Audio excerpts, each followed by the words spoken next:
গাছগুলো যখন উপহার হিসাবে পেয়েই গেলাম, তাহলে আর দেরি কেন? তাই সকাল সকাল বসে গেলাম গাছ লাগাতে।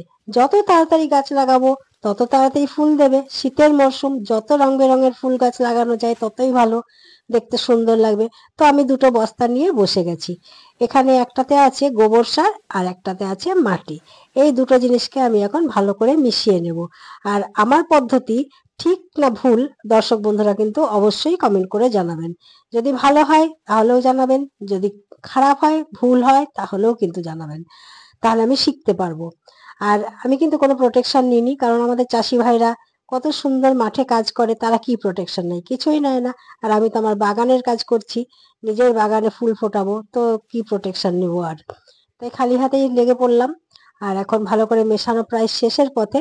এখন আমি এগুলোকে সুন্দর করে টবে ভরে নেব। টবে ভরবার পর সবগুলো টব একসাথে হয়ে গেলেই তারপরেই কিন্তু আমি গাছ লাগাবো।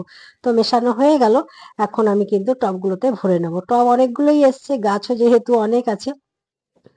তো কি গাছ আমি উপহার হিসাবে পেলাম একটু সময়ের মধ্যেই আপনারা কিন্তু দেখতে পাবেন। তো আমার টবে মাটি ভরা শেষ, এখন গাছ নিয়ে বসে গেছি। আশা করি সবাই চিনতে পেরে গেছেন, এগুলো হচ্ছে গাঁদা ফুল। মাটি যেহেতু ঝুরঝুরে আছে, তো আমি আর কোনো কিছু ব্যবহার করলাম না, হাত দিয়ে একটুখানি সামান্য গর্ত খুঁড়ে খুঁড়ে নিলাম। আর একটা একটা করে এখন কিন্তু সমস্ত গাঁদা ফুলগুলো টবে বসিয়ে দেবো। তো এই হয়ে গেল আমার টবে বসানোর কাজ। এবার কিন্তু একটুখানি জল দিতে হবে, খুব বেশি নয়, হাফ কাপ মতন জল এক একটা গাছে দিলেই কিন্তু যথেষ্ট। তো নাহলে কিন্তু গাছ কিন্তু একদম পচে যেতে পারে প্রথম অবস্থায়। আর এগুলোকে প্রথম অবস্থায় কিন্তু একটুখানি ছায়াতে দিতে হবে। এগুলো একদম বাচ্চাদের মতোই কিন্তু যত্ন করতে হয় ছোট অবস্থাতে। বড় হলেও যত্ন করতে হবে, কিন্তু বড় বাচ্চাদের যেমন কম যত্ন করতে হয়, ছোট বাচ্চাদের বেশি, সেরকমই। তো গাছগুলোও কিন্তু আমাদের বাচ্চার মতন।